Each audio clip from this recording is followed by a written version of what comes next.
we have within Islam there are many groups and many sects who have a faulty understanding of Tawheed, and from those groups are the groups that are known as the Ash'aris, the Asha'ira, and their understanding of Tawheed, they err in this, and they say that Tawheed, or they say that the meaning of La ilaha illallah is that there is no one who is able to make ikhtira' except Allah. This is their interpretation of La ilaha illallah, which means that there is no one who has the power to invent or to create except Allah. And unfortunately this comes itself from the Ash'ari textbooks. And this is a mistake and an error, and this means that the meaning of the kalima is that there is no creator except Allah. And as we've seen, the mushriks of Mecca in all those verses, they didn't dispute the fact that Allah is the creator.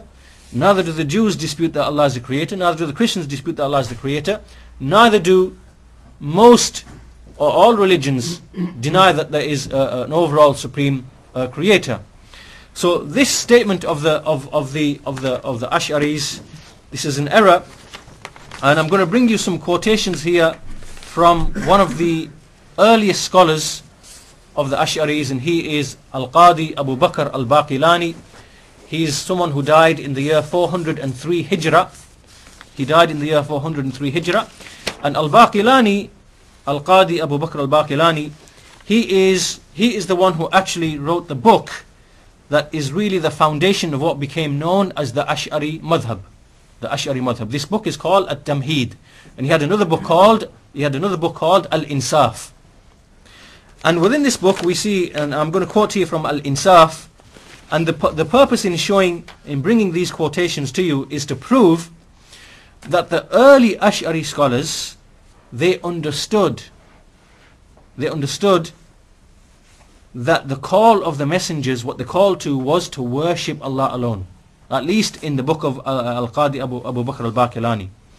And the reason why I'm going to bring these quotations is because today when you speak to a lot of these people who have this Sufi Ash'ari inclination, they will say to you that this understanding of Tawheed that you are bringing, that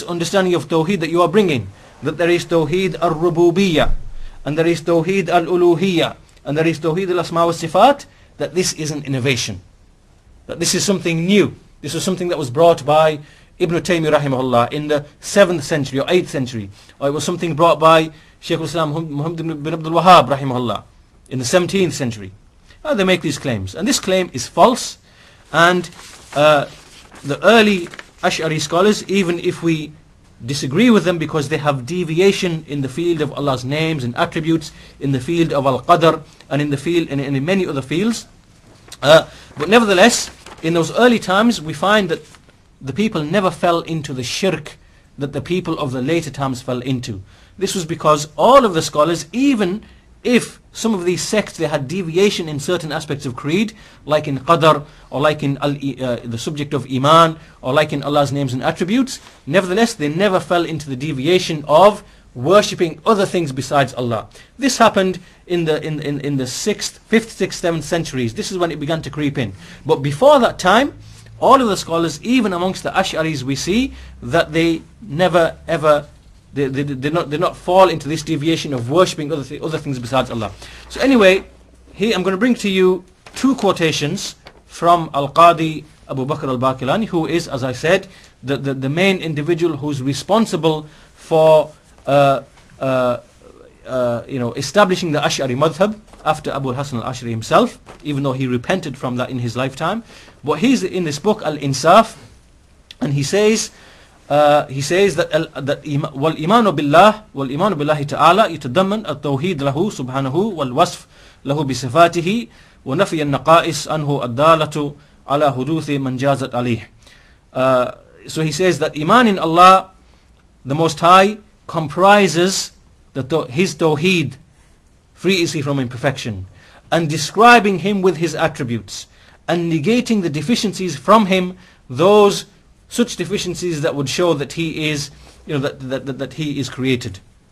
And then he continues that Tawheed lahu, what Tawheed lahu, that making Tawheed of Him is al-iqrar bi annahu thabit mawjood, to affirm that he is established and exists, wa ilahun wahid, and that he is one deity, fardun ma'bud, that he is unique and worshipped, laysa kamithlihi shay, and there is none which is a likeness to him. And then he brings some verses. So here we've seen, so far he establishes that Allah exists, he is one ma'bud, he is one deity who is worshipped. And then in the second statement, which is even more clear, he says, and it is obligatory to know that the creator of the universe, may his power be lofty, is wahid ahad. He is one and he is unique. And the meaning of that, وَمَعْنَ ذَلِكَ أَنَّهُ لَيْسَ مَعَهُ إِلَهٌ سِوَاهُ. And the meaning of that is that there is none which is an ilah besides him. There is no one which is an ilah, a deity besides him. And this is the most important part here. وَلَا مَنْ يَسْتَحِقُّ الْعِبَادَ إِلَّا إِيَّاهُ. This is the crux of the whole thing. And nor is there anyone who deserves to be worshipped except him alone. Now this statement that al-Baqillani has just made here, you have to really understand the importance of this statement, because this statement is a refutation of all of those people who claim to ascribe to Abu al-Hasan al-Ash'ari and claim to ascribe to al-Baqillani and the early Ash'aris. Because here he has given basically he's established Tawheed al-Uluhiyyah, and he's used the very words the likes of Shaykh al-Islam ibn Taymiyyah and the likes of Shaykh al-Islam Muhammad bin Abdul Wahhab and the likes of our scholars Shaykh Abdul Aziz ibn Baz and Shaykh al-Albani rahimahullah and Shaykh ibn Uthaymeen rahimahullah and all of the scholars of the da'wah after the time of Shaykh al-Islam Muhammad bin Abdul Wahhab. So the meaning of Tawheed is that there is no one who is deserving of worship except Allah alone, and this is Tawheed al-Uluhiyyah. And here we have the most scholar in the founding of the Ash'ari madhab. He says that the meaning, وَمَعْنَ ذَلِكَ أَنَّهُ لَيْسَ مَعَهُ إِلَهٌ سِوَاهُ وَلَا مَنْ يَسْتَحِقُّ الْعِبَادَ إِلَّا إِيَّاهُ. That the meaning of this is that when we say Allah is one and unique, we mean that there is no deity besides him and no one who deserves worship except him. And then he continues and he explains that Allah does not have any shabih, nor does he have any nadhir. And he says, and we mean by this, and he repeats it a second time, وَنُرِيدُ بِذَلِكَ أَنَّ لَيْسَ مَعَهُ مَنْ يَسْتَحِقُّ الْإِلَاهِيَّ سِوَاهُ. And that we mean by this that there is no one alongside him who deserves al-ilahiyya, meaning the right to be worshipped, besides him. So anyway, this is an absolute clear proof, because basically the Ash'ari madhab, all that the Ash'ari madhab is trying to establish is that we believe that there is a creator. That's their understanding of Tawheed. That Tawheed means to establish that there is a creator, and that he is not created, he is not brought about. This is Tawheed to the Ash'aris. But this is incorrect. We've seen from all the previous lessons that this is opposed to the Tawheed that the messengers call to, and likewise it is opposed here to what is found in probably the most important scholar in the foundation of the Ash'ari madhab, al-Baqillani. And there are other proofs as well from al-Bayhaqi, who is an Ash'ari scholar, and we can find proofs in his books as well to show that, for example, one of the proofs that they bring to show that the Quran is not created is that they prove that it is permissible to make isti'adha, to seek protection by way of the speech of Allah, and this proves that the speech of Allah is not created. Right, so this shows that they understood in that time that seeking refuge from something other than Allah was prohibited.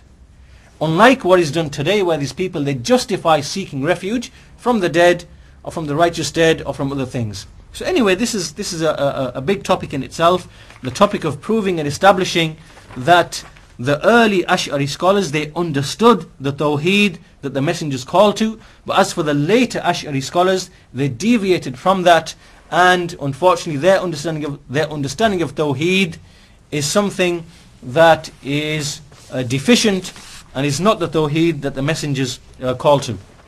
So